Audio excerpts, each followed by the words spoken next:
Mutarat dan diperjelas, diperkeras oleh Allah segala sesuatu yang akan bermanfaat untuk hidup Anda semua. Amin ya rabbal alamin.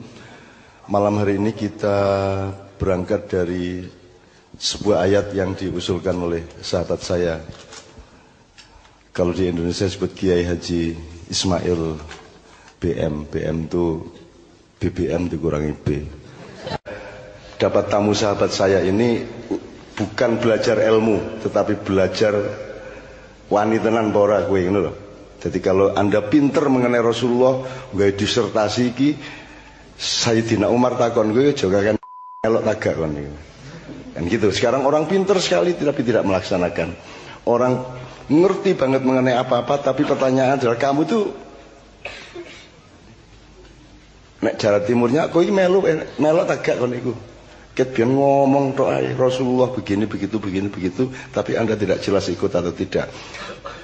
Lebih bagus mana Anda menguasai seluruh Al-Quran dan segala macam tafsir tapi hanya itu yang Anda lakukan dalam hidup, atau Anda cuma dapat 1-2 ayat tapi kok lakoni tenanan.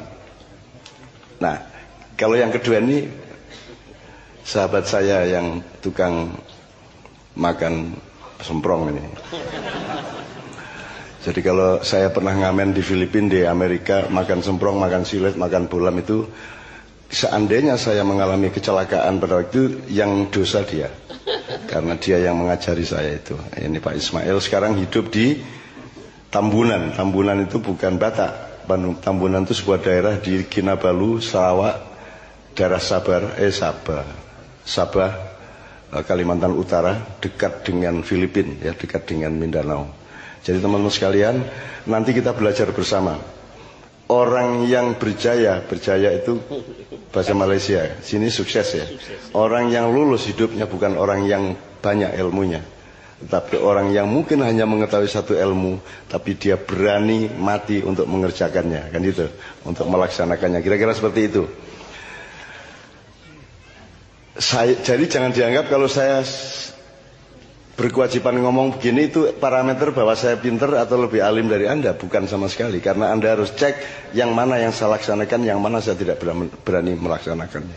Jadi kita ini mencari mujahid, tidak hanya mencari orang pandai, tidak hanya mencari orang alim, tapi kita mencari mujahid. Pak Muzamil, itu dalam Al-Quran urut-urutannya kan, innal ladzina amanu wajahadu apa? Wahajaru wajahatu. Pakai mikrofon ini. Ini metodologi. Jadi orang itu harus mengalami semester yang transformasinya semakin mungkul. Innalladzina amanu wahajaru wajahatu. Jadi beriman dulu. Ya. Berhijrah. Berhijrah itu artinya dari tidak tahu menjadi tahu. Salah satunya dari ora wani jadi wani. Gitu ya. Oh ini, jadi hajaru itu luar biasa maknanya, luas sekali Pak. Tidak hanya pindah tempat, tidak hanya pindah kos, tidak hanya pindah kota, tapi pindah dari sesuatu yang belum menjadi sudah, gitu ya. Jadi ada hijrah mental, ada hijrah intelektual, ada hijrah geografis, ada hijrah kultural, ada hijrah spiritual, kan begitu? Ya Pak ya.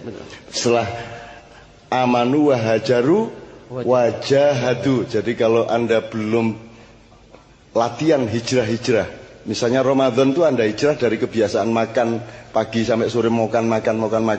Ramadan Anda berani berhijrah tidak makan dari subuh sampai maghrib. Itu suatu bentuk hijrah. Kalau Anda belum latihan hijrah, kalau cara Jogja belum Malioboro, burung dadi wali sing ngumboro, Anda tidak akan masuk ke daerah kemuliaan atau karomah, yaitu jalan Margo Mulyo.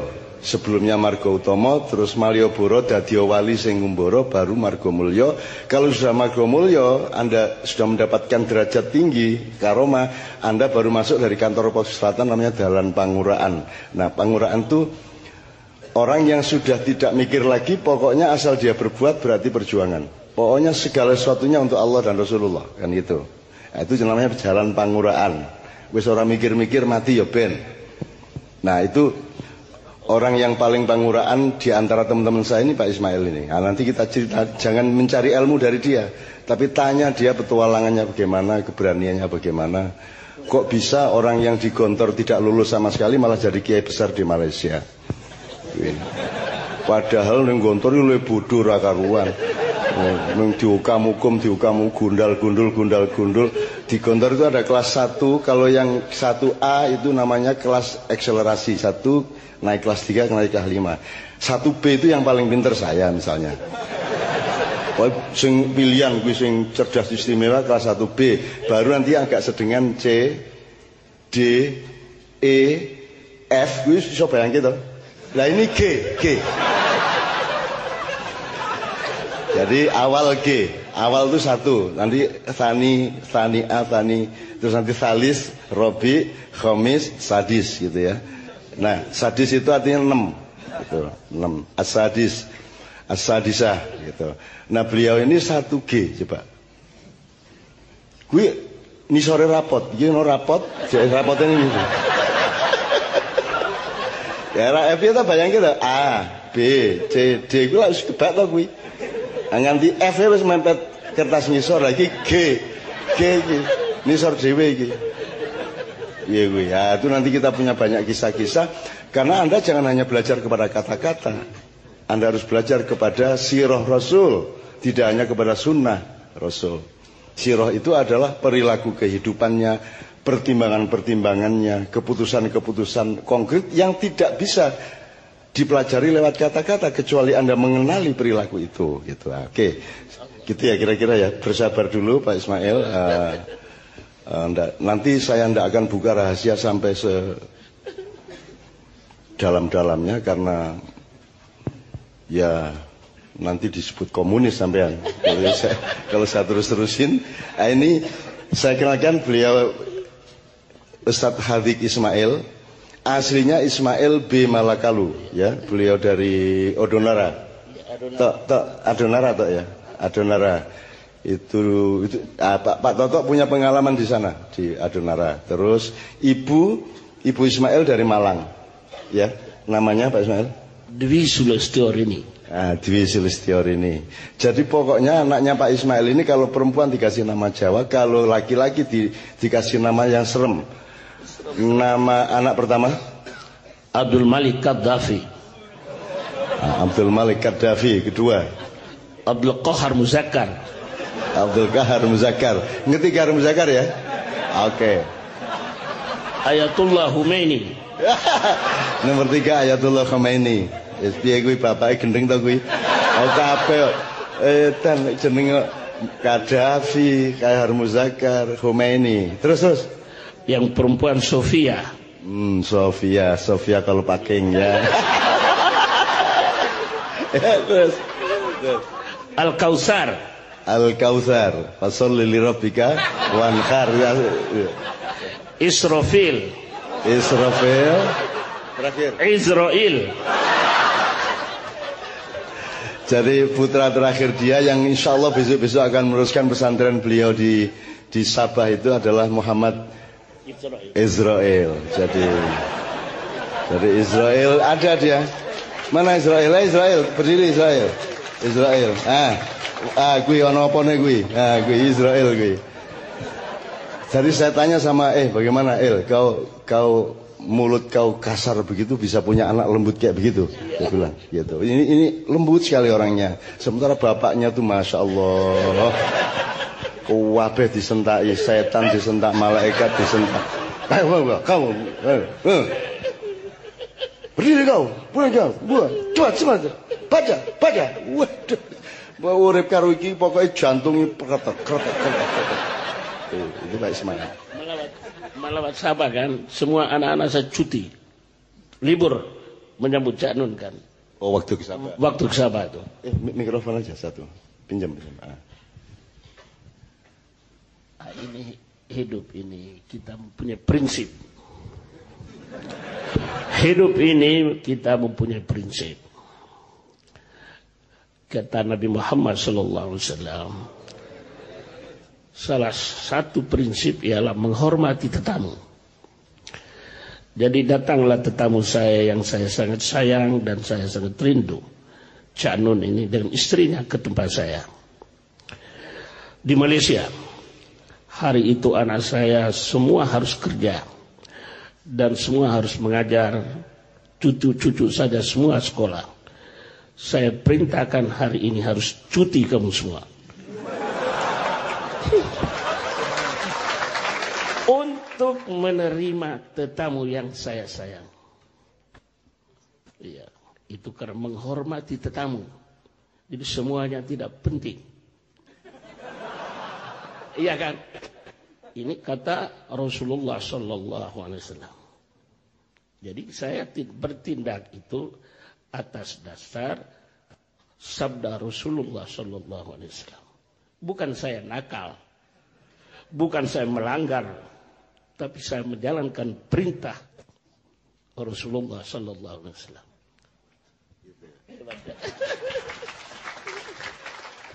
Jadi dimarahi direkturnya, kepala sekolahnya. Itu anakku itu libur itu sekarang. Karena tamu sekolah tidak penting, tidak penting. Kausar, datang kau.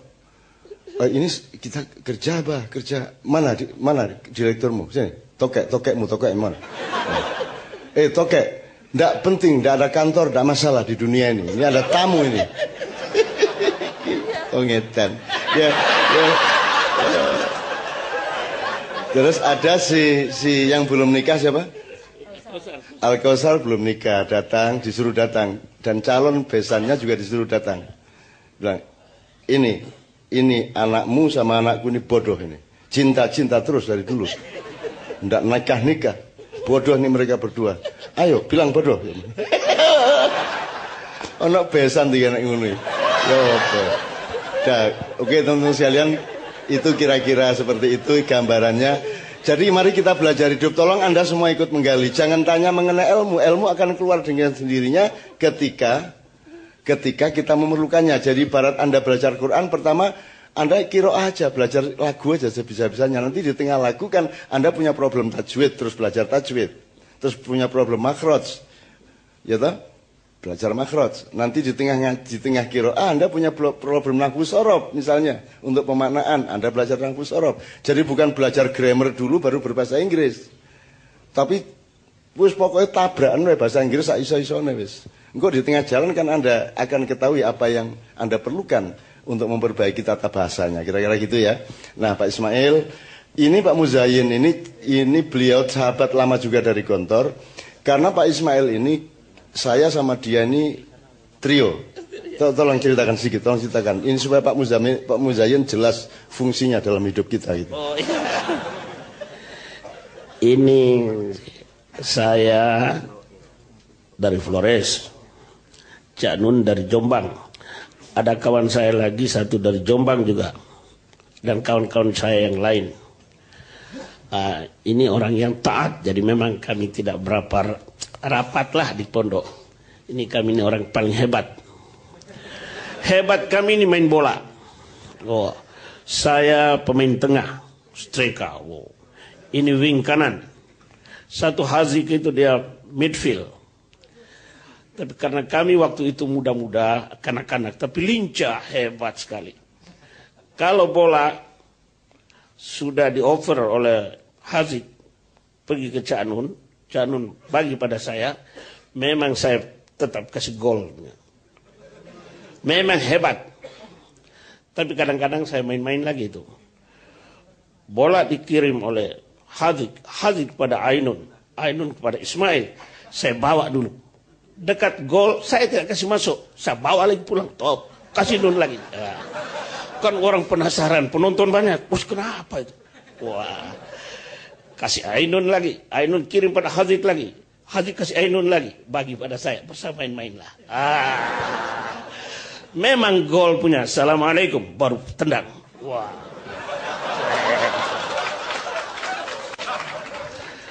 Itu hanya sekedar persembahan. Permainan. Untuk mereka itu senantiasa mengingat kita.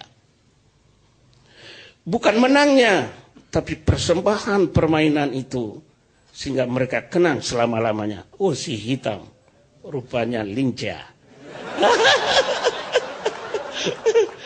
Nah, begitulah. Jadi saya dulu tuh seperti tuan-tuan ini sama saja kita ini. Saya nentuk muka-muka tuan-tuan ini seperti muka saya juga. Karena tidak banyak menghafal ayat-ayat Al-Quran. Tidak banyak menghafal hadis. Tetapi taat. Sama dengan saya. Tapi taat. Apa kata Allah kita ikut. Apa kata Rasul kita ikut. Ya kita nggak hafal-hafal tuh. Menghafalkan susah. Saya di pondok itu macam Cak Nun beritahu. Kelas yang paling rendah G. Kelas G ini memang nggak menghafal punya. Main-main saja. Ya. Bukan menghafal lagi. Menulis pun malas. Jadi tukang menulis. Kalau saya punya pelajaran kalau menulis tuh. Cak Nun tukang nulis. Wah tulisan dia cantik. Menghafal, mereka hafal saya dengar. Wah, mereka menghafal saya dengar.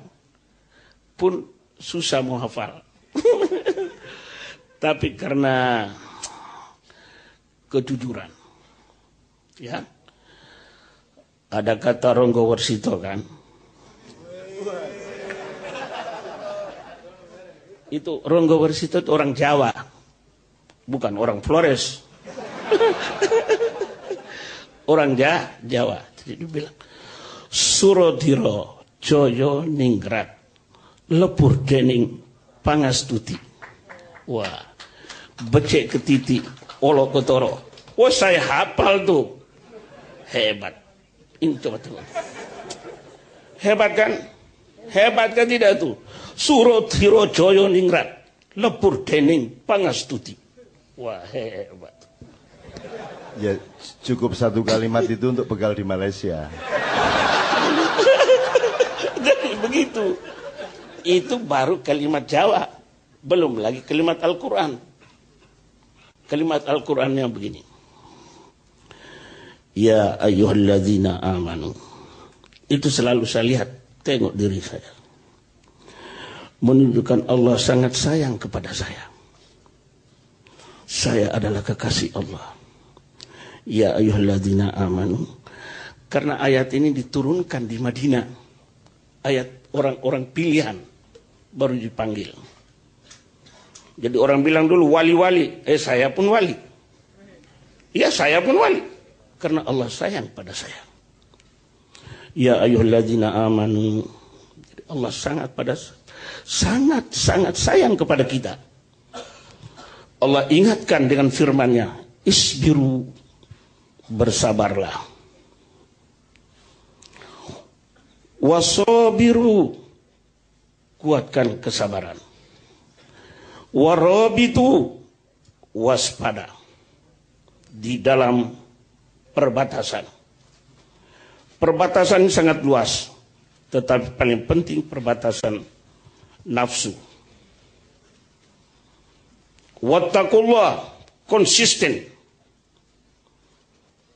Takwa pada Allah. Tawakal pada Allah di dalam perjuangan. La'allakum tuflihun. Pasti kamu menang. Alhamdulillah. Gabungan bahasa Jawa. Gabungan Al-Quran.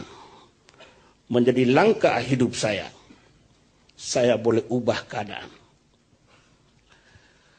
Begitulah malam ini saya diperkenalkan oleh sahabat saya yang memang hebat. Karena dia hebat, akhirnya saya pun ikut hebat. Iya kan? Bersahabatlah orang yang baik dan hebat. Kamu akan jadi baik dan hebat. Konsistenlah dalam perjuangan. Jangan menjadi pengkhianat. Pasti kamu akan menang. Jadi kita ingat tuh, konsisten di dalam perjuangan. Warabitu, berhati-hati, waspada. Hebat sekali firman Allah pada orang-orang yang disayangi, dicintai, dikasih tahu, isbiru. Hidup perjuangan ini perlu kesabaran. Banyak orang yang akan melawan kita, bertentangan dengan kita. Berulang lagi, wasabiru, kuatkan kesabaran. Warabitu, waspada. Waspada ini hati-hati. Karena kadang-kadang kehancuran dari dalam, kadang-kadang kehancuran dari luar. Jadi kita mesti tahu. Wattaqullah, yaitu kita konsisten berdasarkan kepada hukum-hukum Allah.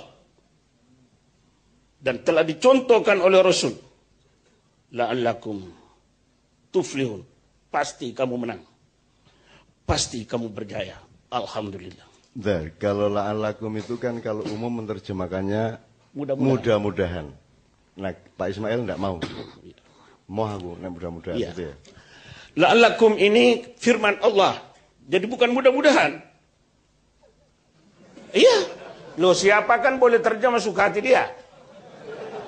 Iya kan? Kamu boleh tafsirkan begini. Suka hatimu lah.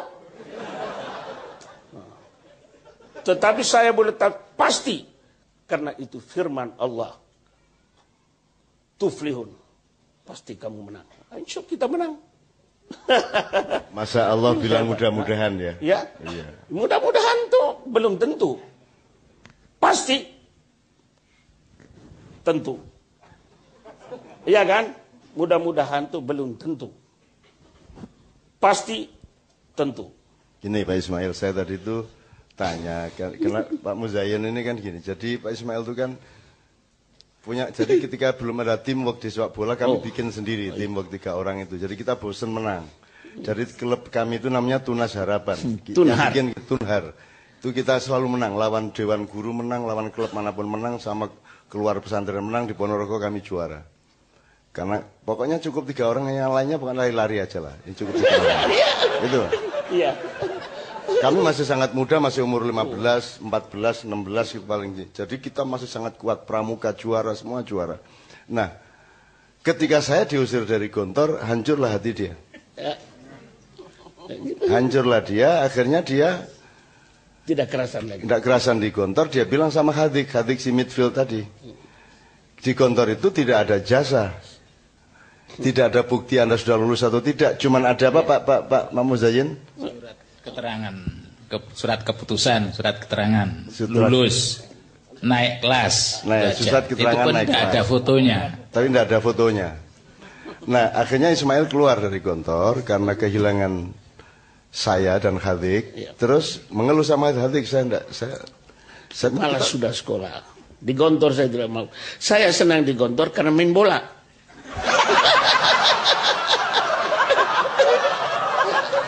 Iya.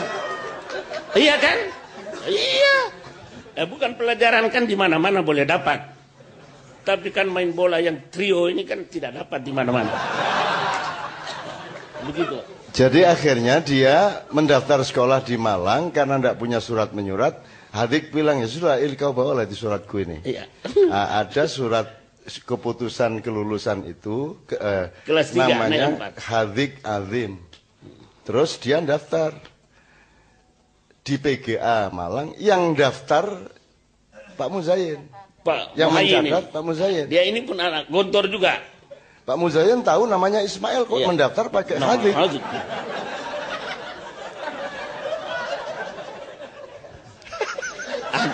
Kan memang begitu.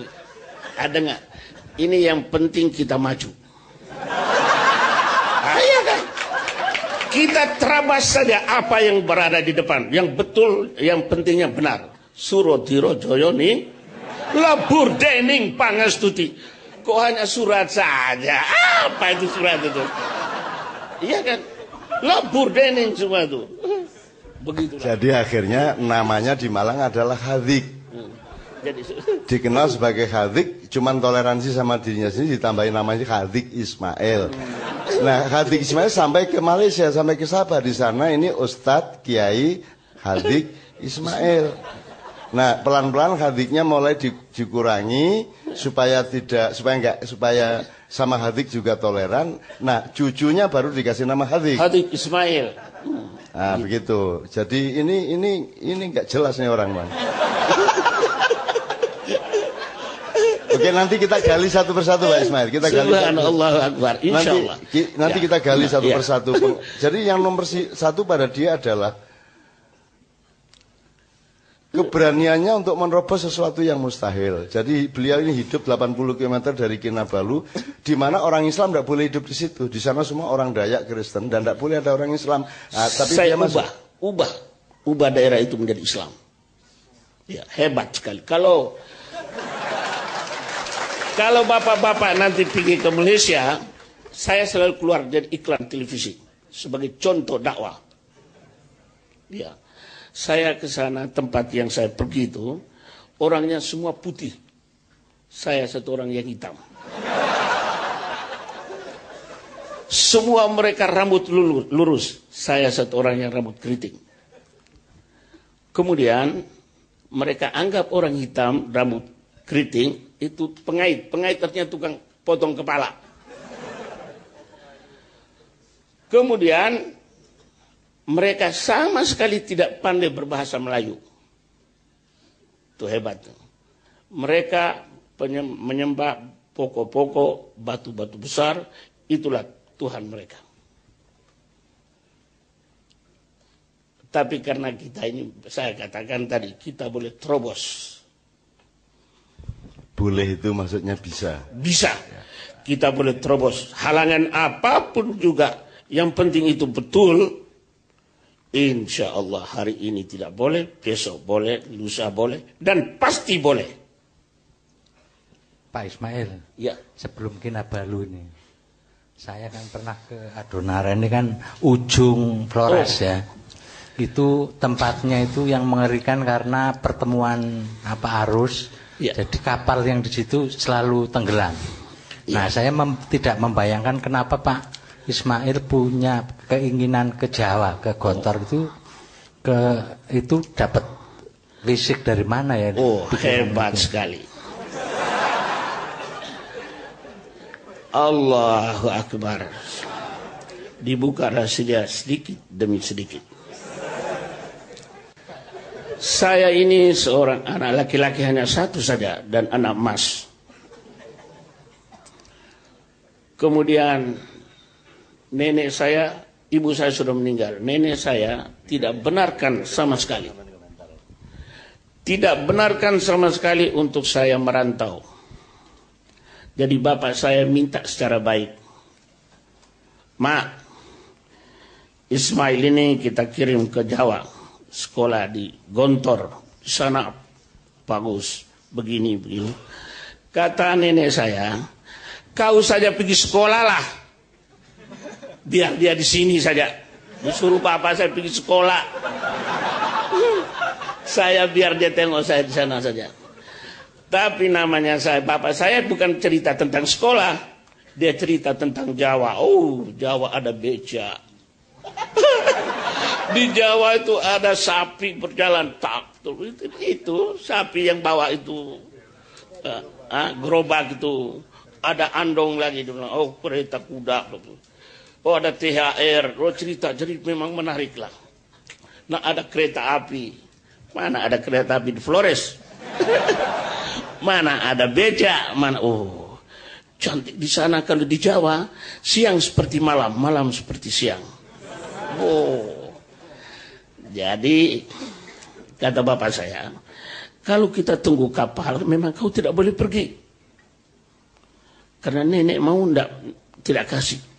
Tapi sekarang ini ada perahu layar yang saya akan kirim, kata bapak saya akan kirim kopra pergi ke Gresik. Ada 17 ton. Tapi berlabuhnya jauh. Kalau kau mau pergi Jawa sekolah, kau ikut saja perahu itu. Namanya bukan masalah naik perahu. Saya mau tahu Jawa. Saya mau tengok itu apa macam becak itu. Apa macam kereta api itu. Ya saya nggak tahu lah, ini orang primitif. Pelayaran saya dari Flores ke Jawa 41 hari di lautan. Di lautan kebetulan Masya Allah dahsyat. Kita nampak kalau biasa kalau ada orang yang biasa berlayar di lautan kan. Kita tak nampak pulau di sana ujung dunia. Langit saja, situ langit, situ langit, situ langit. Ombak itu Masya Allah menggunung datang. Tapi sedikit pun tidak menggetarkan kita karena mau tengok Jawa tadi itu.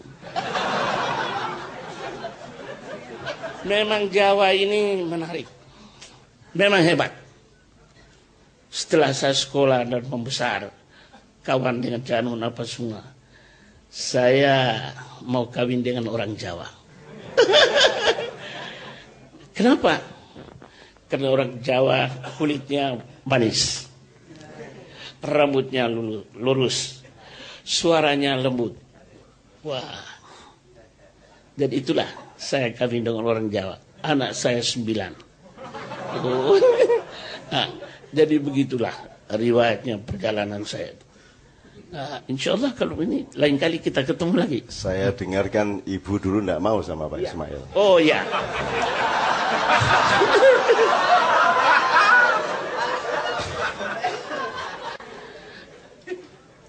Waktu itu ibu baru kelas 3 SMP. Jadi dia tidak mau dengan saya. Tidak mau ibu tuh. Saya kira jelas lah kalau tidak mau. Jadi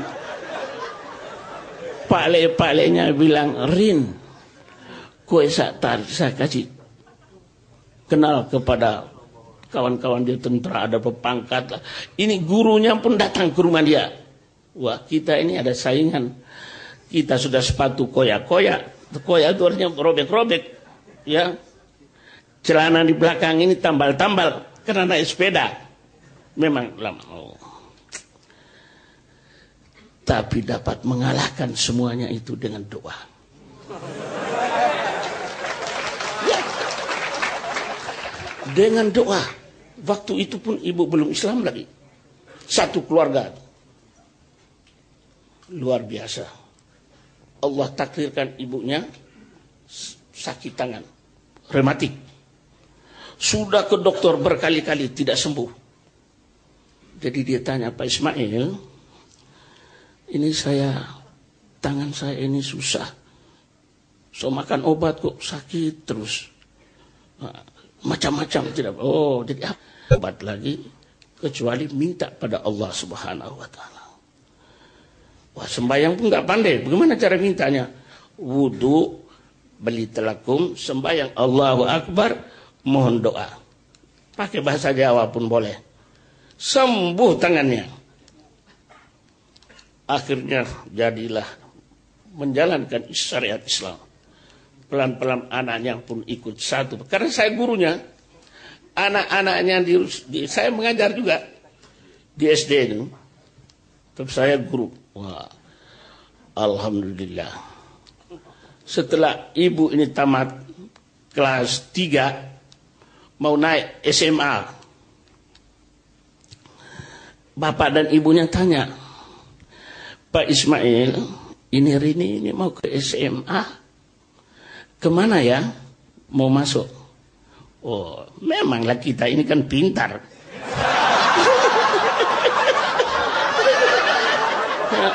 Kesempatan, ambil memang modus. Pintar.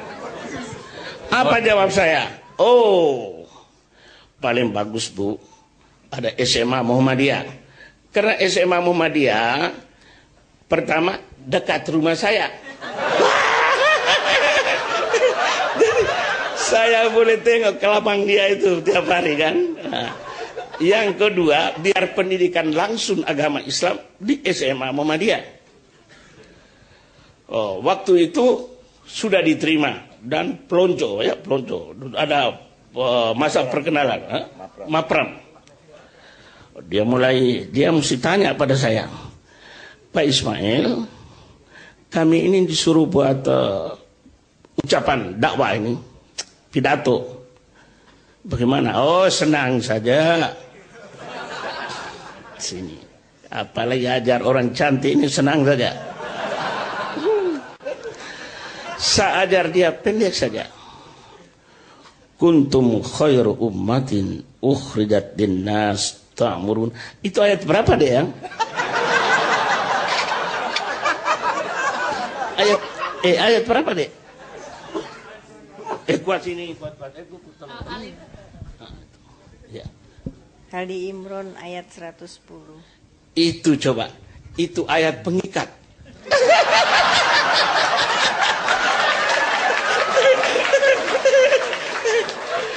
Sampai saiki dapat cucu pun ingat terus. Nah, coba. Jadi tuan-tuan, ayat Al-Quran ini luar biasa. Astagfirullahaladzim, coba baca Al-Quran. Al-Quran ini kalau dibacakan kan, hati siapapun boleh cair. Ingat Umar bin Khattab kan, bagaimana dia masuk Islam tuh? Cair hatinya. Toha ma'anzalah. Cair hatinya. Akhirnya jadi Islam. Yakinlah, mudah-mudahan saja kita semua pegang teguh Al-Quran ini dengan ada contoh-contoh Rasulullah Sallallahu Alaihi Wasallam. Begitulah kisah beliau. Kalau tadi dipertanyakan tempatnya di ujung timur yang begitu bahaya, tetapi tahun 65 itu bayangkan kalau dari sana menuju ke Jawa, ke Ponorogo itu betapa sulit dan beratnya. Tapi berkat istiqomahnya dalam niat, maka sampailah ke Jawa, bahkan bisa merengkuh gadis idaman yang kebetulan tetangga saya juga tuh. Saya tambahkan sedikit. Karena hebatnya niat dan kuatnya semangat itu di Gontor itu, mandi aja ndak main-main. Kalau kita mandi itu kan di kamar mandi kita nimba, kita kumpulkan airnya, kemudian kita pakai mandi. Beliau tidak tanggung-tanggung, nyemplung sumur.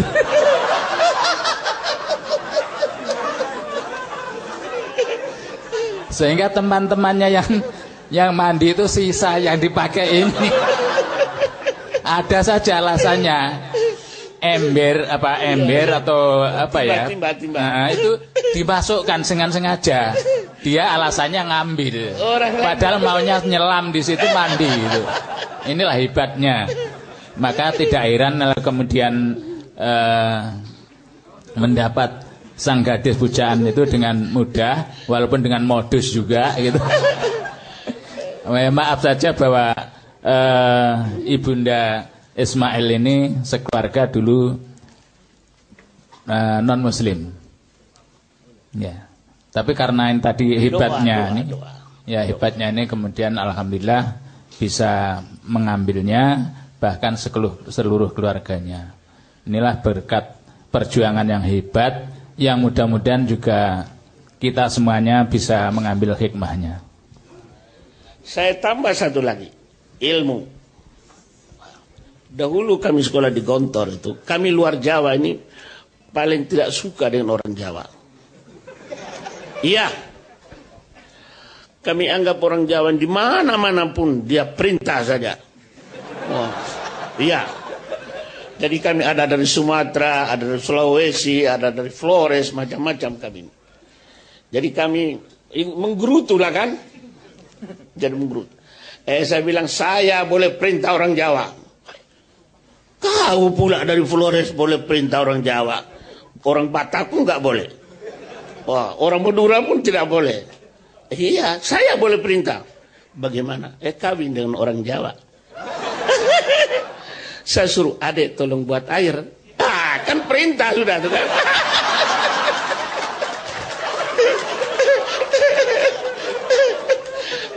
Ya adik tolong buat teh, Dek. Waduh, subhanallah. Begitulah. Jadi kita dianggap nakal, bukan nakal, kita ini memang pintar.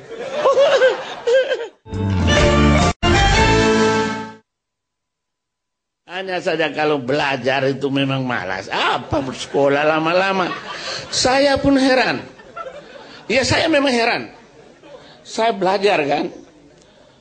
Orang yang akhirnya jadi profesor. Apa pendapat iman itu yang lulus? Jadi bagus lagi, tak payah hafal panjang-panjang. Gimana Pak? Ya di samping kalau pengakuannya tidak mau sekolah malah sekolah itu, sebenarnya ada hal yang dia keberatan sekali. Apa-apa konsep itu justru Cak Nun yang diminta kalau pidato. Yang nuliskan Cak Nun. Alasannya tulisannya bagus. Padahal ini memang tidak bisa menulis.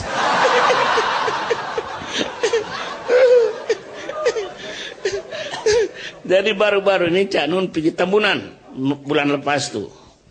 Pergi Tembunan. Memang rupanya kalau kita rindu kan, Allah datangkan, subhanallah. Kan susah mau jumpa Cak Nun ini kan. Apalagi memfitahkan susah betul. Tiba-tiba dia telepon, saya mau pergi Tembunan. Tanggal 21 kau kemana? Ada apa itu? Dia bilang tidak, saya hanya jumpa ente saja. Urusan presiden apa semua tidak ada. Untuk ente, hebat betul ini kan. Artinya doa saya itu dikabulkan. Saya kepingin pergi ke Sumobito, ke tempat Cak Nun. Karena saya kecil biasa main bola di sana. Jadi sudah tua ini, mana tahu umur kita kan. Kita lawat sana, lawat ibunya, ya subhanallah datang. 2 hari saja dia di sana. Non, sabar. Ini saya sedang buat kaidah belajar praktis Al-Quran.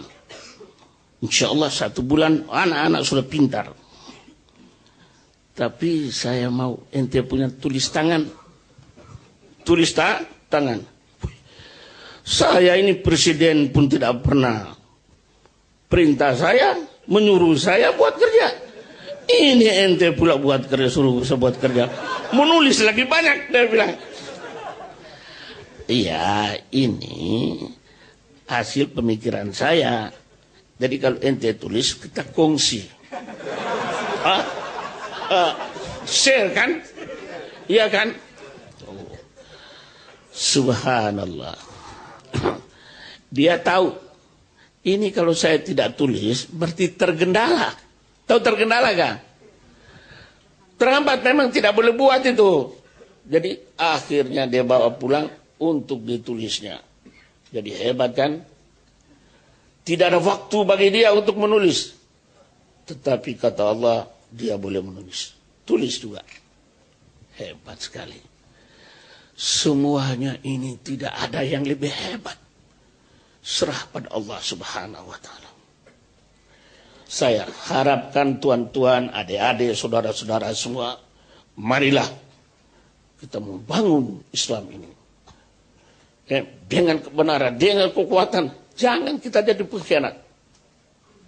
Istiqomah kita di dalam perjuangan. Insya Allah kita akan melahirkan generasi-generasi yang boleh memimpin kita. Sehingga Indonesia ini menjadi baldatun thayyibatun wa rabbun ghafur. Terima kasih. Oke, sebelum Mbak Fia biar menyelingi dengan lagu sama Kiai Kanjeng gini. Jadi waktu saya diusir, dia hancur hatinya. Yang hancur hatinya paling tidak 3 orang lah ya, Hadik, Ismail sama pokoknya teman-teman saya yang paling dekat, teman-teman yang sekolahnya kacau semua. Jadi ada namanya Muhammad Tauhid. Muhammad Tauhid itu putranya Pak Kiai Sahal.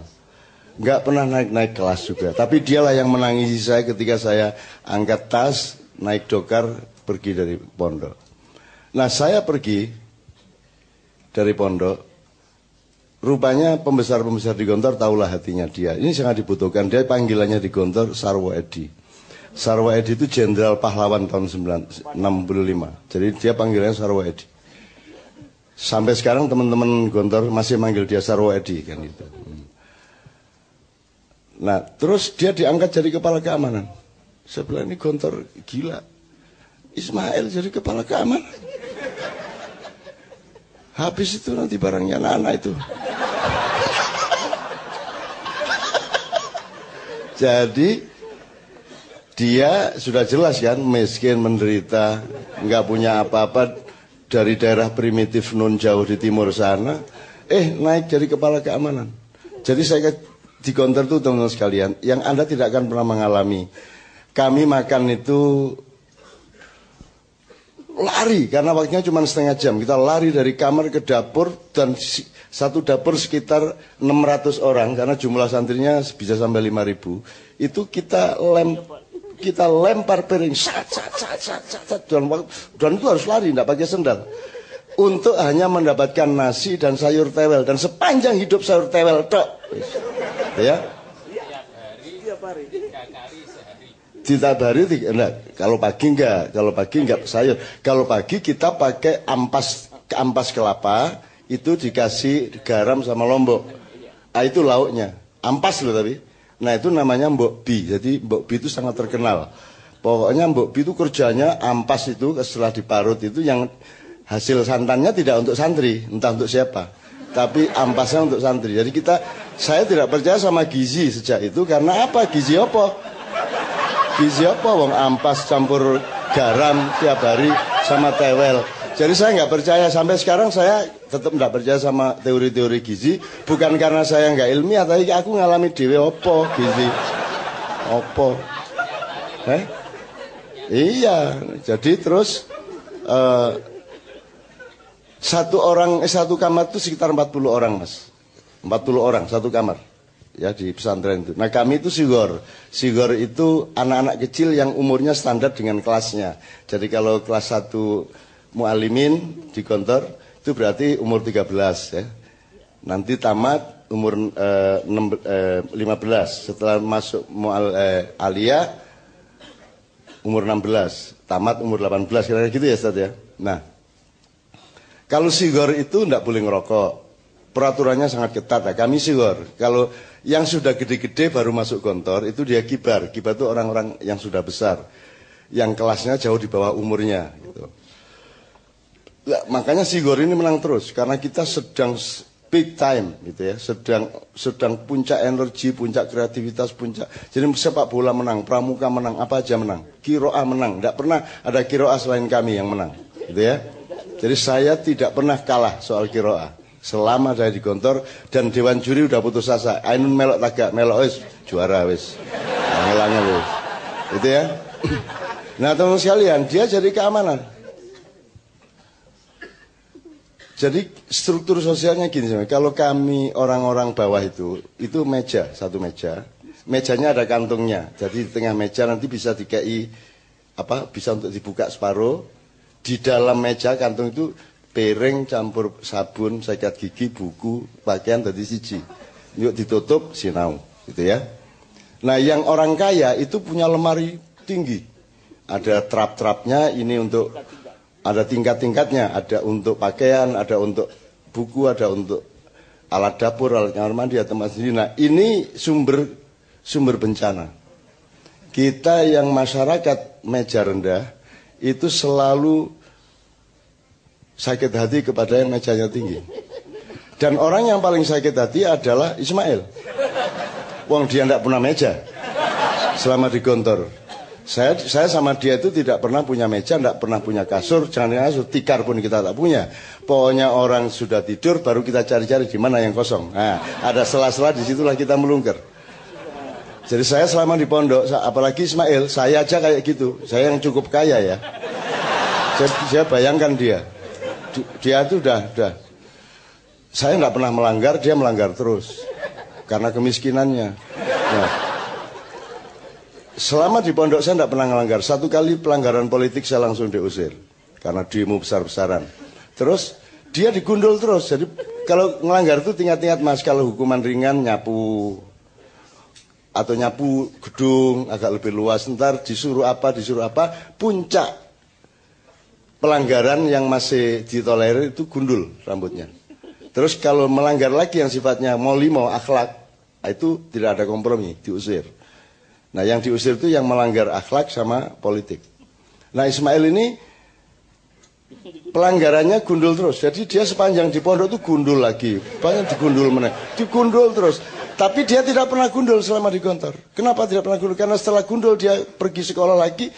Loh, kok rambutnya ada? Ya, karena rambutnya keriting kental itu kan, jadi dipasang-pasang lagi sama dia.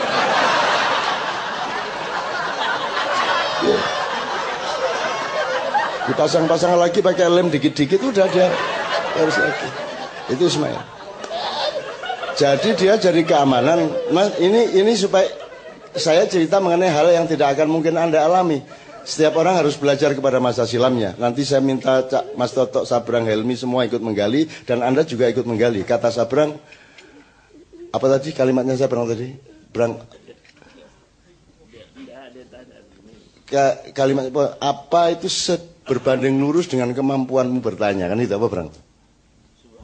Lho kuwi fatwamu awan mau. Jadi kepandaianmu itu berbanding lurus tidak dengan pengetahuanmu, tapi berbanding lurus dengan kepandaianmu bertanya. Semakin kamu pintar bertanya, berarti kamu punya kejelian, punya kewaspadaan terhadap apa yang di depanmu, dan kamu menemukan pertanyaan-pertanyaan. Semakin kamu sanggup dan mampu dan pintar bertanya, semakin tinggi pencapaianmu, kan gitu. Nah, jadi nanti Anda silakan bertanya sama dia, karena masih sangat banyak yang kita bisa gali dari dia. Kalau cuma jadi orang pintar, gampanglah tinggal sekolah. Tapi 1G, anak buahnya tamatan gontor semua di Malaysia. Pintar-pintar, dokter, menteri. Begitu saya datang, telepon dia, Cak Nun, datang, boleh ketemu kah? Gitu kan? Ustadz, saya pun kepingin ketemu dengan Cak Nun. Bolehkah Ustadz tahan dia di sini dulu, saya kasih makan dia. Di mana hotel dia mau? Ya. Makanan dia saya sanggup, transport dia, mobilnya saya sanggup, asal kalau boleh Cak Nun tinggal dulu. Oh, menteri ini, dia menteri agama, tapi karena dia kawan apa juga menteri. Saya bilang tidak boleh Dato, ini dia harus segera pulang. Oh ya, kirim salam saja saya, mudah-mudahan satu masa dia boleh ketemu. Terus dia beritahu pada saya, ini untuk sahabat saya bilang, saya tahu dia ini hebat. Bagaimana dia hebat? Kan turunkan Soeharto itu dia. Wong, aku nggak tahu kok dia tahu. Iya kan, aku nggak tahu kok dia tahu, karena dia orang politik, jadi memang dia tahu. Jadi begitulah kehebatan orang-orang yang berjuang. Namanya kita berjuang kan, bangun pagi itu kita sudah menghadap tantangan sudah. Memang ada tantangan, tapi karena tadi itu, isbir ya ayyuhalladzina amanu, kamu adalah kekasih Allah. Isbiru wasabiru warabitu wattaqullaha la'allakum tuflihun. Surotiro coyo ningrat lepur dening pangastuti becek ketiti olo ketoro. Itu saja ilmunya tuh. Ilmunya hanya begitu saja. Jadi saya ini hebat lagi nih. Satu lagi saya cerita tuan-tuan. Saya ini biasa makan beling. Beling saya makan. Api itu saya kasih bunyi saja. Mati. Kalau rokok ini kamu isap kan, saya kasih mati di sini saja. Wah, kan hebat kan? Kasih lihat ini ada. Gitu. Jadi orang tuh tanya saya, di mana kau belajar ini? Ilmu apa kau pakai ini? Saya tunjuk guru saya. Guru saya nama dia Abbas. Abbas itu sinting.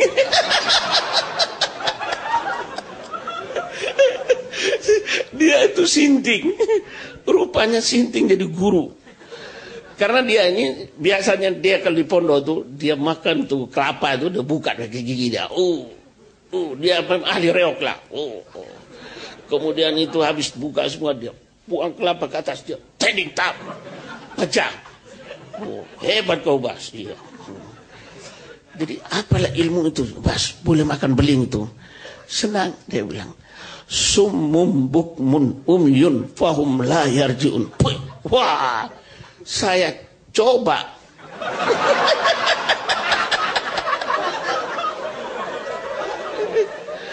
Saya coba, Masya Allah, hebat sekali. Sumum bukmun umyum kok boleh kita makan beling. Oh, itu gurunya sinting. Gurunya sinting. Tapi karena keyakinan kita.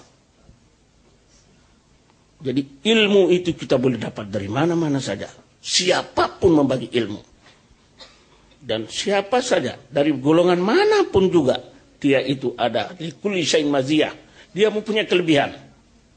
Jadi orang yang disebut sinting itu memang benar. Memang benar, jadi bukan main-main. Di pondok itu ada yang namanya Abbas. Itu kondisinya memang dia, ya, tapi kita memang suka. Kalau saya di Tembunan tuh, tempat saya tinggal tuh, orang tidak berani tinggal situ, sedap sama Nabi Adam. Iya, itu di tengah-tengah kota itu. Kenapa? Tempat pembuangan makhluk-makhluk jahat. Jadi di sana tuh orang-orang kampung di sana tuh ada nama dia Bebelian. Jadi apabila dia ini ada jahat kan, di tempat buang di situ. Jadi semua orang takut. Datanglah saya, Pak, kasih saya tanah sedikit untuk saya buat rumah, Pak. Oh boleh, tapi Ustadz tanah itu jahat, tempat itu jahat. Bagaimana? Oh di sana tuh, bagaimana jahatnya? Jahatnya tuh salah satunya setiap sering kecelakaan. Oh iya, mengganggu. Jahat itu karena makhluk halus mengganggu. Oh ya nggak apa-apa. Cobalah. Memang saya ini, memang makhluk halus kawan saya kan. Jadi tidak apa-apa. Subhanallah, sekali saya tinggal di situ, tempat itu jadi cantik. Makhluk halus pun datang juga, tetapi tidak pernah nampak. Gaib kan dia? Gaib, memang tidak ada. Jadi disitulah saya buat rumah, disitulah saya buat pondok, disitulah buat saya musola dan anak-anak belajar. Orang banyak datang belajar. Begitulah semuanya karena kuasa Allah Subhanahu wa ta'ala. Insya Allah kita sama-sama mengharungi hidup ini dengan kalimat la ilaha illallah Muhammadur Rasulullah. Terima kasih. Oke. Yang saya ngomongkan belum selesai. Jadi selain Mbak Novia, jadi maksud saya dia jadi keamanan tadi itu kan tahu sendiri kan. Kalau yang lemarinya tinggi-tinggi kan berarti bapaknya kaya, dia selalu kirim makanan yang kering-kering, misalnya dendeng, serundeng, abon. Nah itu kan di luar jangkauan masyarakat umum. Lihat apa gini tewel tok bendino kuno mangan dendeng. Jadi selalu asal ada kiriman hilang. Hilang.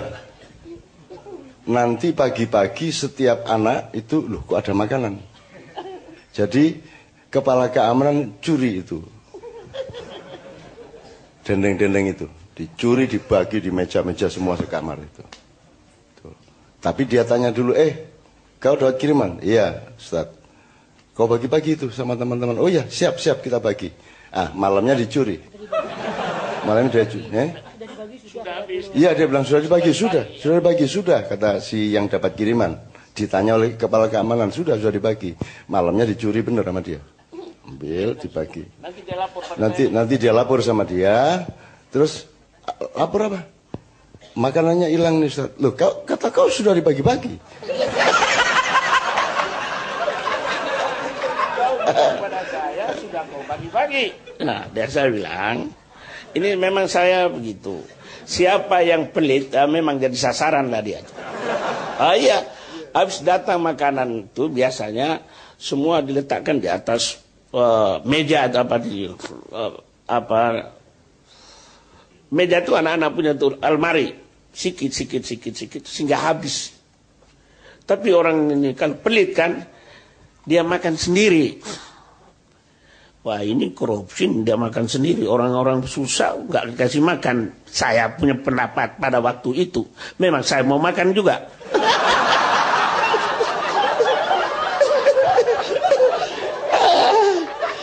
Jadi kalau pergi sembahyang, orang lain boleh pergi. Kita bagian keamanan ini boleh buat operasi. Melihat ini, siapa pencuri-pencurinya, atau nakal-nakal kita akan tahu. Sekali kalau buka almari dia, masih banyak makanan. Oh ini tidak boleh ini. Orang punya dia makan, dia punya dia makan sendiri. Ambillah makanan itu, taruh di atas almari orang itu. Jadi nanti pulang sembahyang, dia ambil makan, lalu orang-orang itu ambil makan habis. Jadi biasa besok paginya tuh dia datang lapor. Ismail, Pak, saya punya makanan hilang. Loh, kemarin kau bilang sudah habis, sekarang kau hilang. Nah, begitulah. Memang, jadi dari situ siapa-siapa pun tidak menipu lagi. Datang makanan dia bagi. Kemudian saya sudah membesarkan, saya belajar Sunan Kalijogo. Oh, rupanya dia begitu juga.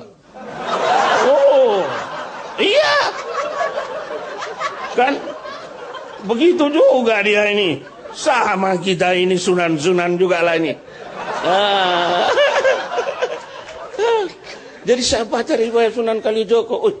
Rupanya saya ini pun sahabatnya juga. Gitu tangan sekalian. Masih sangat banyak bisa kita gali. Sebelum nanti teman-teman Leto akan maju juga bersama Sabrang untuk meneruskan. Sebelum kita teruskan, saya mohon Pak Muzamil untuk memimpin doa kita untuk mudah-mudahan Allah meringankan ibunya Mbak Via, mertua saya, kemudian Mas Zainul Arifin, kemudian Pak Burhan Muhammad, dan untuk almarhum Wiwit dan semua. Mas Saiful Imran juga sedang dalam keadaan sakit. Saiful ini juga bersama saya sepanjang teman-teman Kiai Kanjeng bersama saya juga. Saya minta Pak Muzamil untuk memimpin doa. Mari sahabat-sahabat semua, kita baca Fatihah kepada semua yang tadi telah disebutkan oleh beliau Cak Non. Mudah-mudahan diberi kesembuhan oleh Allah Subhanahu wa taala dan diberi kesabaran, diampuni dosa-dosanya dan dirahmati oleh Allah Subhanahu wa taala. Baca Fatihah ya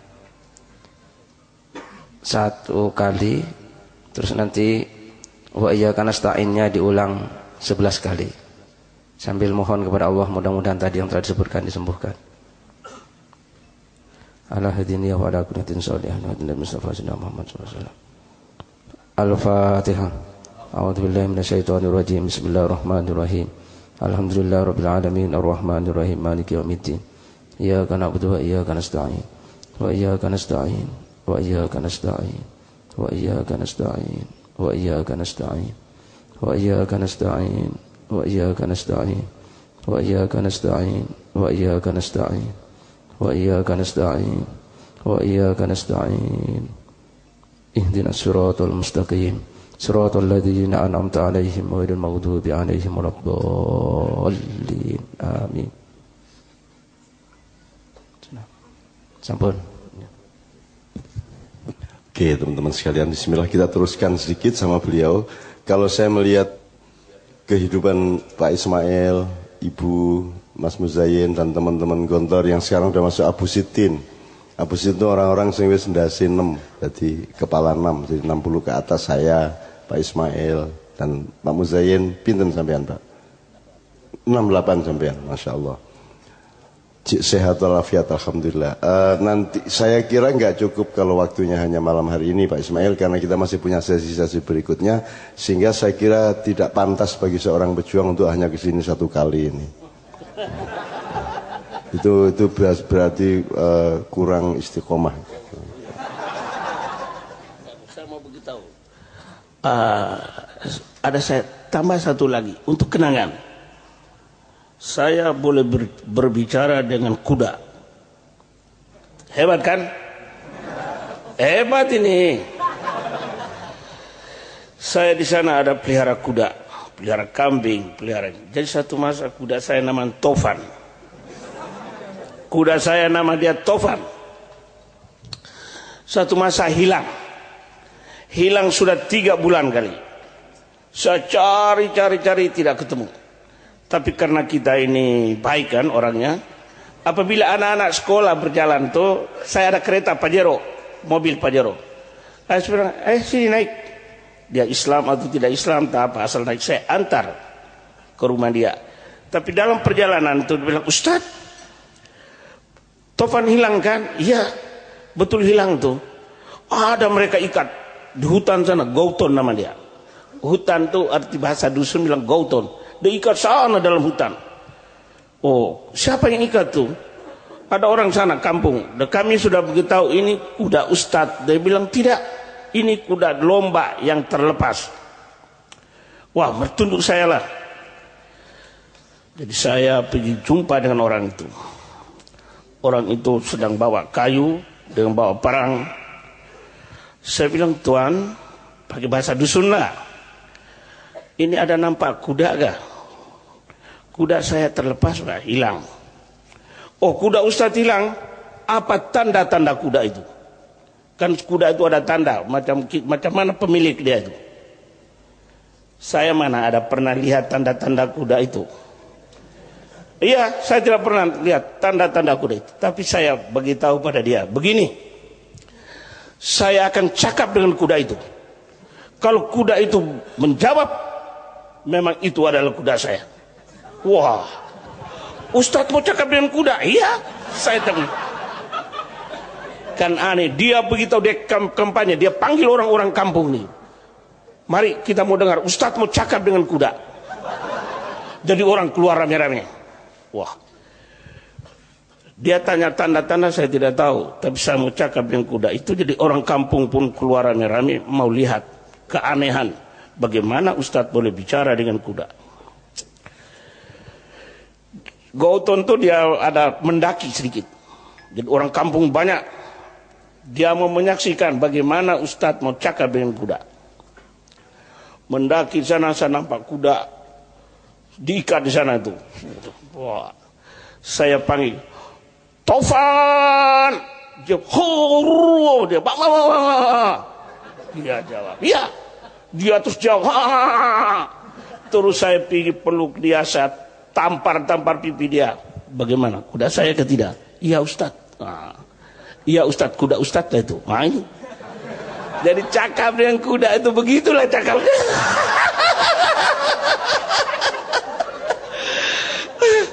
Jadi memang kuda bukan cakap, bukan dia ada sekolah.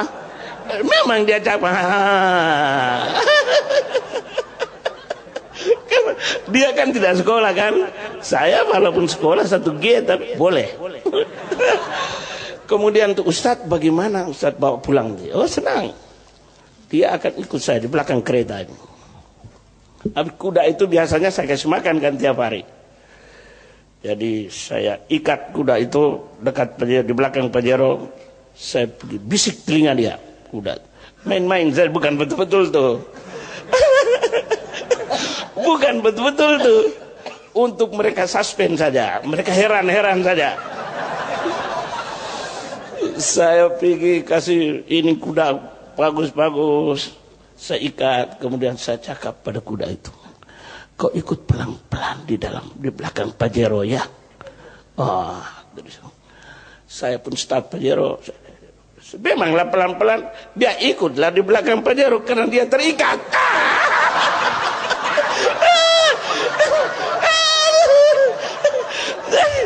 Mereka tepuk tangan saya mati. Ustadz ini bukan saja pandai mengajar manusia, tapi kuda pun dia boleh ajar. Terima kasih. Banyak lagi nanti. Iya. Dia bisa bikin pisau terbang. Saya Dia orang melawan dia. Nanti ada pisau terbang ke kau. Jangan main-main kau sama aku. Bisa terbang pisau? Oh bisa. Tapi lain kali bercerita.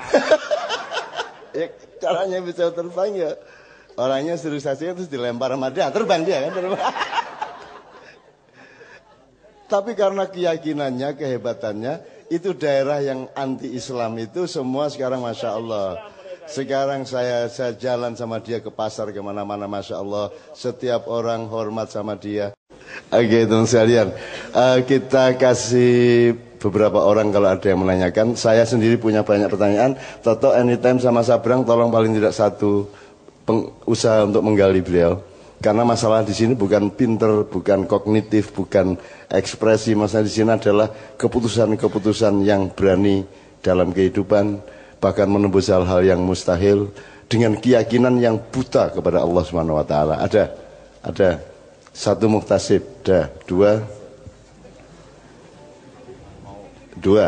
Namanya siapa Mas? Ahmad. Oke, nanti tolong perkenalkan dari mana. Satu lagi.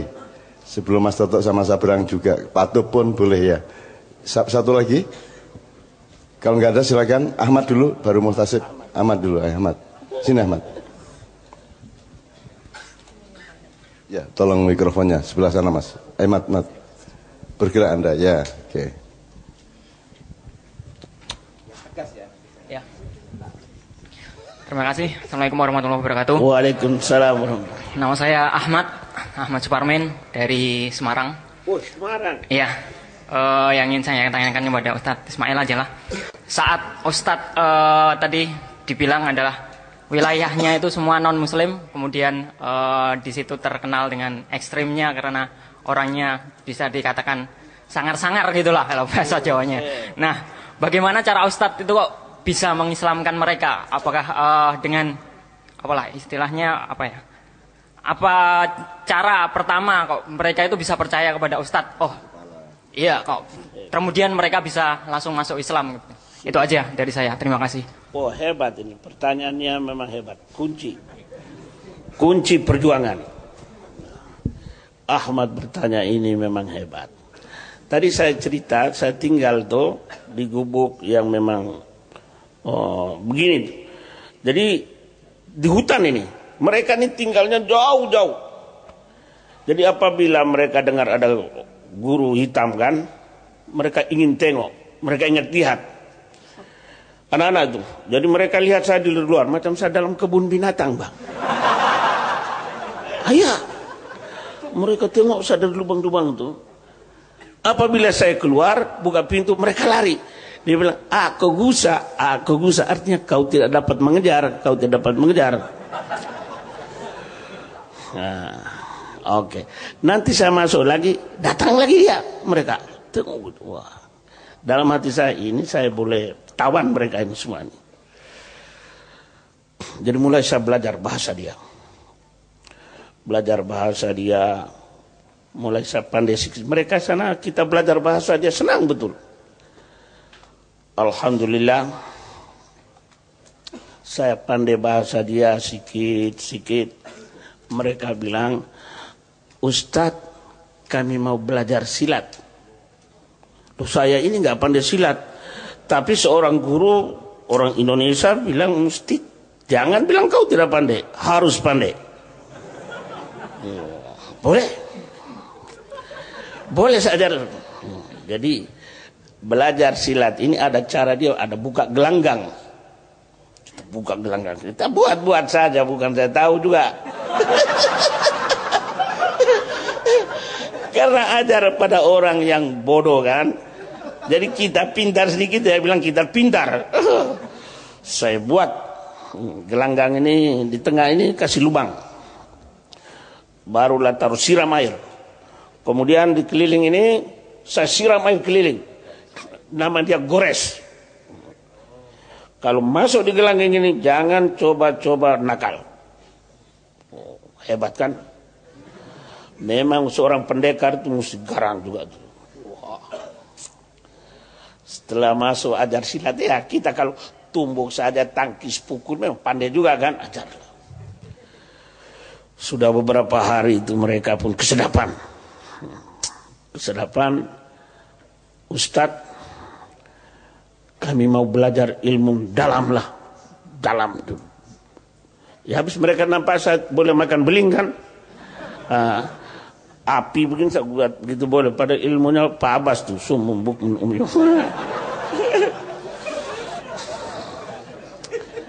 Oh, saya bilang boleh. Ilmu jangankan itu. Pisau pun parang pun boleh terbang. Ya, gayang, nama dia gayang tuh pedang. Pedang pun boleh terbang. Kamu boleh lompat kemana-mana, boleh. Tapi itu hanya ada di dalam Al-Quran. Jadi siapa yang mau ingin pandai ilmu dalaman, dia belajar Al-Quran. Berbondong-bondonglah mereka belajar Al-Quran. Ajar apa? Alif, ba, ta, sa, alif fatah, alif kasroi. Belajar lihat sembahyang. Sudah pandai mengaji, sudah pandai sembahyang, enggak belajar lagi ilmu. Lupa sudah.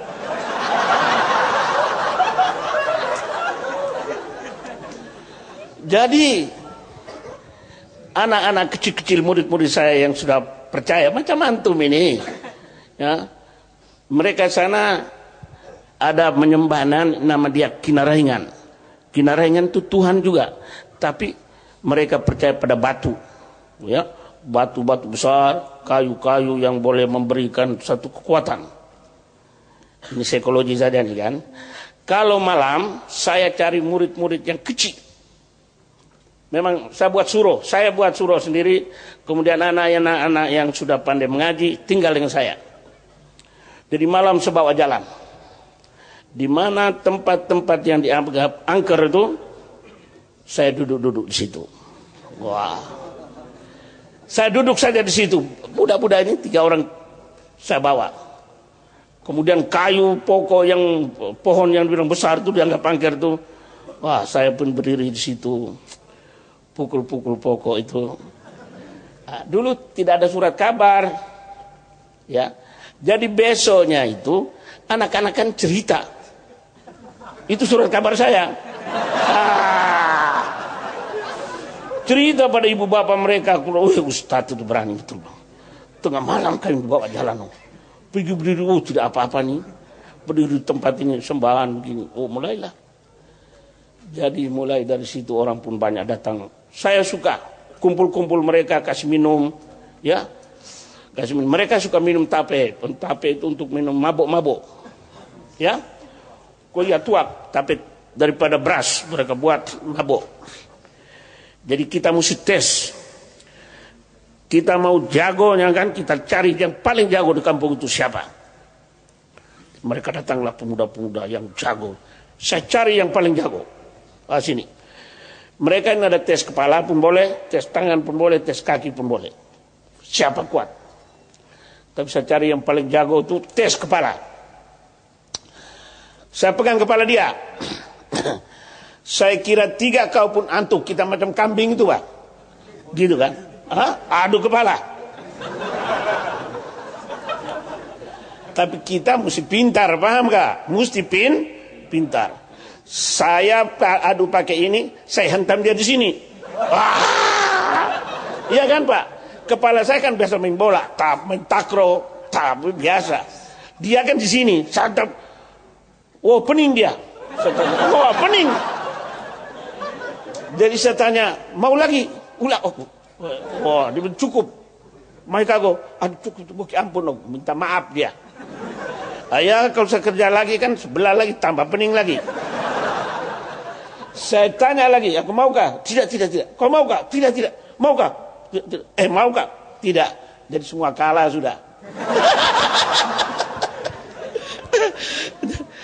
Dan itu adalah taktik saja.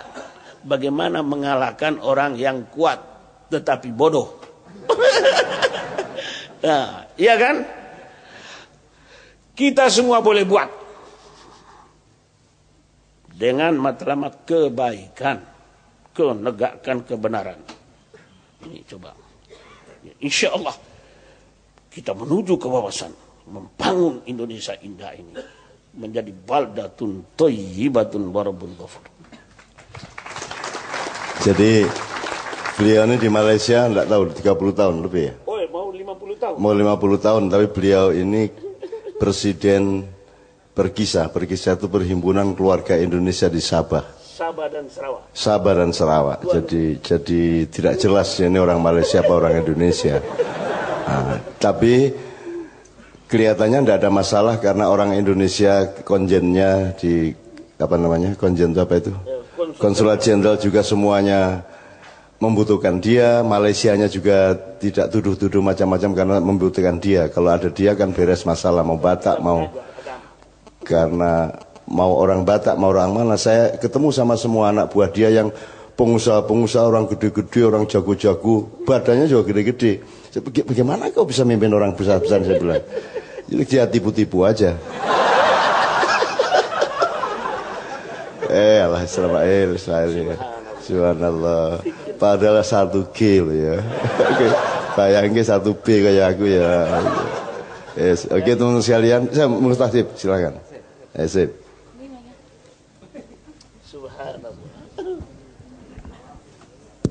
Bismillahirrahmanirrahim. Assalamualaikum warahmatullahi wabarakatuh. Saya Muhtasib, Pak. Mau tanya, Pak. Iya. Bapak sudah mempraktekkan sami'na wa ta'na. Taatnya sangat kuat, yakinnya sangat kuat, beraninya sangat kuat. Ya, saya malu, Pak, belum bisa mengamalkan itu. Karena banyak kacau pikiran. Halo. Nah, gini, Pak. Kan Indonesia sudah dalam pembukaan itu, Pak. Atas berkat rahmat Allah yang Maha Kuasa, dan dengan didorong oleh keinginan luhur supaya berkehidupan yang bebas, maka dengan ini kami menyatakan kemerdekaannya. Itu kan namanya apa? Yakin bahwa kemerdekaan itu adalah atas berkat rahmat Allah. Tapi sekarang ya termasuk saya, generasi sekarang nih, seperti kurang yakin. Sepertinya kalau ingin sukses, ingin tuflihun itu bukan karena sabar, bukan karena menguatkan sabar, bukan karena menjaga kewaspadaan untuk jaga perbatasan dan bertakwa, tapi untuk sukses itu harus hutang dulu, harus hutang Bank Dunia, harus ikut aturan Bank Dunia itu. Seperti itu, jadi nggak punya kedaulatan itu. Ya termasuk saya juga. Saya dapat pelajaran tadi bagaimana Pak Ismail melamar ibu, punya kedaulatan, walau hitam, walau apa, tapi berani, masya Allah, itu saya hebat, salut. Bagi yang jomblo-jomblo ini belajar bagi ini pengamalan Pak Ismail ini. Percaya diri, yakin, insya Allah dapat sukses, dapat jodoh, amin itu loh. Nah, itu dalam melamar, dalam berdakwah, dalam itu yakinnya kuat sekali.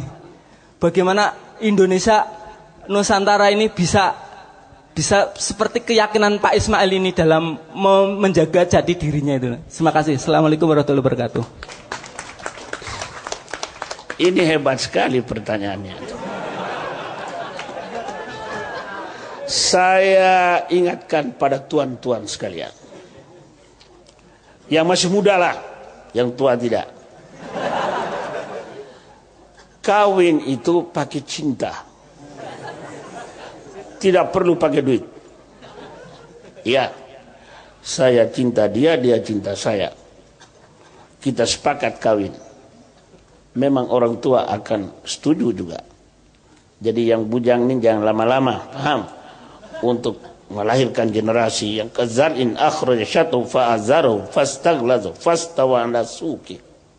Wah, hebat. Jadi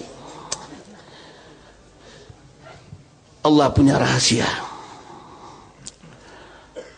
Jangan mengeluh. Allah punya rahasia. Kalaulah Indonesia menikmati kemakmuran yang merata, barangkali saya tidak mau merantau. Saya tidak mau merantau, berhijrah ke Tambunan. Rahasia Allah. Karena kepepet, karena ketidakpuasan, saya merantau. Di sana baru rupanya kita ini adalah benih-benih yang murni, yang hebat. Saya berangkat ke Hong Kong. Yang membangun Hong Kong Islam itu adalah TKI. Di Malaysia kita lihat makmur, membangun Malaysia itu adalah orang-orang Indonesia, TKI. Jadi itu adalah semua rahasia Allah. Dengan kesulitan itu maka kita bertebar di muka bumi ini. Tapi dengan matlamat li'ila'i kalimatillah. Jadi ikhlaskan saja, tapi berusaha untuk mengangkat pimpinan yang taat kepada peraturan Allah. Kita punya kewajiban dan sampaikan kepada siapapun juga kita punya kewajiban untuk menentukan masa depan negara kita. Bagaimana min haitsu la yahtasib ini? Bagaimana? Tidak disangka-sangka kok malam ini boleh ketemu dengan saya. Iya. Tidak disangka-sangka malam ini ditakdirkan Allah kita boleh ketemu. Maka banyak pintu-pintu rahasia Allah bagi pada saya. Saya ceritakan pada tuan-tuan. Semuanya tidak ada mustahil. Bismillahi tawakkaltu 'ala Allah wala haula wala quwwata illa billahil aliyil azim. Buatlah. Terima kasih. Tepuk tangan sekalian. Oke. Tidak fair kalau saya tidak memohon kepada Ibu kalau ada sesuatu yang mau dikemukakan untuk pelajaran adik-adik, anak-anak semua, Bu. Kalau ada, Bu, monggo. Gimana ceritanya dulu? Kok gelem lho, Bu? Buatan, Bu? Buatan, nggih. Tapi ini dahsyat ini dua orang ini ya. Ibu cakap bahasa Jawa. Jadi kamu sudah paham. Jadi dia tidak mau ngomong karena dia orang Jawa. Jadi tidak perlu ngomong. Orang Jawa itu begitu.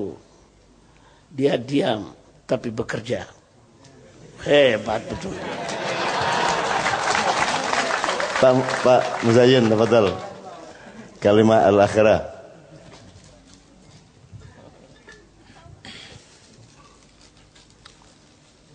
Kalau kita melihat apa yang diceritakan oleh Pak Mail, betapa hebatnya yang terjadi pada dirinya untuk menaklukkan segala sesuatu yang dimauinya, itu sebenarnya termasuk Cak Nun yang sekolah di Gontor aja hanya kelas 2. Iya, kelas 2. Ini begitu hebat, kita semuanya menyaksikan. Itu karena semata-mata kita menerima tempaan di pondok itu yang luar biasa. Kalau tadi sampai mencuri makanan apa itu, karena betul kita itu termasuk saya itu tidak punya apa-apa. Tidak seperti yang punya almari tinggi-tinggi tadi. Ini sampai di Malang pun itu kondisinya tuh memprihatinkan. Bayangkan Malang dengan Flores itu sekian jauhnya. Kita menanti kiriman itu tidak mesti 1 bulan, 6 bulan sekali. Itu pun apa yang diterima. Kenari jagung titi. Kiriman jagung titi itu yang kita makan. Nah, saya sebenarnya juga dekat, kalau saya dari Tulungagung aslinya. Tapi ya serupa saja. Intinya bahwa kita ini betul-betul berjuang dengan penuh keprihatinan dan kesungguhan. Itulah saya kira intinya mengapa kita tuh bisa tangguh di kemudian hari. Dan keikhlasan yang kita miliki dengan keadaan yang segitu hebatnya, maka kemudian melahirkan semangat yang luar biasa yang kemudian menelurkan karya-karya yang hebat seperti Cak Nun apa itu. Ini sombong nih. Kalau ke Malang tuh mesti ke rumah saya. Ya, sok sombong. Karena saya kan tidak seperti Cak Nun, tidak seperti ini yang hebat. Saya orang biasa aja, tidak punya karya. Selalu diolok-olok. tapi saya balik, Ilmair, kamu bisa seperti ini tuh jangan lupa yang memasukkan daftar induk itu saya. Kalau saja itu surat keterangan tidak saya terima, kemudian saya woro-woro, kemudian ditolak, ini tidak bakalan jadi kiai seperti ini. Jadi saya lebih unggul dari ini kemudian. Terima kasih.